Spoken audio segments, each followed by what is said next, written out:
with the U.S. military, but then Spain denied that.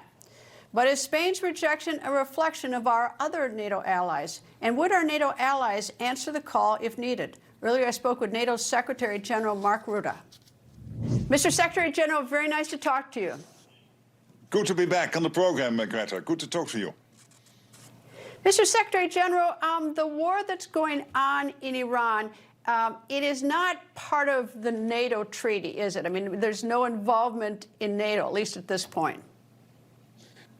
That's true, but please allow me, before we go any further, to just say that in my thoughts and prayers, I'm thinking of the families of all the service members who made the ultimate sacrifice, but also all those brave men and women in uniform who are still in harm's way. Please allow me to say that, because my full respect to all of them. And then to your question, it's true, NATO is not involved, but obviously allies are basically in a massive scale are supportive of what the president is doing and are also enabling what the US is doing now in the region, taking out this nuclear capability of Iran and, of course, the missile capability. What triggers Article 5 of the treaty is an attack on a member. Would an attack on an embassy of a member in a foreign country, would that trigger an attack on the country? Is the foreign embassy considered within the territory of the member nation? Well, you know, for good reasons, we always will stay very ambiguous about when Article 5 is triggered. If it is triggered, we will always immediately let everybody know. But we keep it very ambiguous because we don't want to make our enemies, our adversaries, any wiser. But clearly what we are seeing here in Europe and Canada is what the US is doing and the support the US needs in terms of enablement, taking out the capacity of this terrible regime in Iran. And can I stress, we are fighting the regime. It's not a fight of the US against the people of Iran, but the regime and degrading their capacity to export chaos and terrorism to the region, to Europe, to the world, that has large-scale support. But Article 5, when that is triggered, is very much, we keep that a bit vague so that our adversaries have to really think deeply what they can do and cannot do. And they better not do strange stuff. In spite of where it is right now, and that Article 5 has not been formally invoked, and as you said, that it's kept rather vague, are arrangements or are there discussions or are there meetings going on right now in the event that it gets triggered? We have prepared for that. So what we are doing at the moment as NATO is making sure that we, in a 360-degree way, defend every inch of NATO territory. You saw that this morning when news came in of a missile which was heading for Turkey and potentially impacting on US interests in Turkey, taking out by NATO anti-missile systems. So this is working. We are vigilant. Our Supreme Allied Commander, our senior military, but also, of course, all our men and women in uniform. We make sure that we can defend and will defend every inch of territory of NATO. And in the meantime, we are very much with our friends and partners in the Middle East, because we see these indiscriminate attacks against the UAE, against Bahrain, against Oman, against Saudi Arabia, against Kuwait, against other countries in the region. And we are very much with them. I'm in constant contact with them because we want to make sure that whatever we can do for them to stay safe, we will help them with. In the event that it's believed that Article 5 is triggered, it requires a consensus within NATO. But right now you've got Pedro Sanchez of Spain. He's basically condemning the action. You've got Starmer of the UK, Prime Minister Starmer. And in fact, President Trump said rather sarcastically, he's no Winston Churchill. And you've got Macron of France, all very much opposed and all members of NATO. So how do you sort of corral them, or how do you work with them in the event that the others think that Article 5 should be invoked? Greta, that's a key question, and let me assure you, I'm in constant contact with the leaders here in Europe. There is widespread support for what the president is doing, and that is because here in Europe we know the impact of Iran and the negative impact they can have. Look at the assassination attempts in many NATO countries here in Europe, the Iranian diaspora, my own country, being under constant threat from the regime in Tehran. The fact that they were getting their hands on this nuclear and missile capability, which has now been severely degraded by the US and by Israel. So there is widespread support. Don't forget that at the same time, the US is working at warp speed. And sometimes these cumbersome decision-making processes in Europe take time.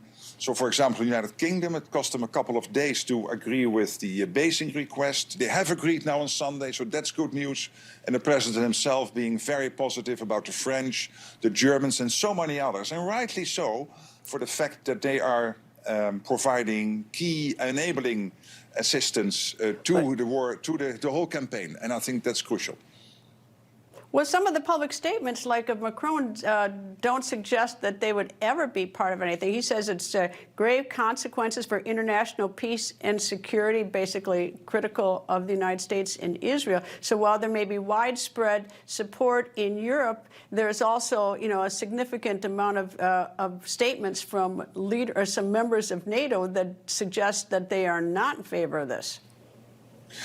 But at the same time, it was the American president saying, and rightly, that the French are making sure that the US can make use in terms of enablement and other support of France and the French assets in the region and in NATO territory. And this is exactly why NATO is there. NATO is there to protect us collectively against any adversary, be it Russia or whoever, or terrorism. But also it is a platform for the United States to project power on the world stage. Because this whole operation now, this whole campaign in Iran needs these basing requests to be positively engaged with by NATO allies, as they are doing, making use of key assets here in Europe. So the fact that we stick together, the United States and Europe and Canada, is crucial also for the success of this American-Israeli campaign. And we see key nations in NATO doing everything necessary to make sure that they do everything to enable. And the French president did voice some criticism, but he was also very clear that it is important that the nuclear and ballistic program of Iran is now severely degraded. So in that sense, supporting.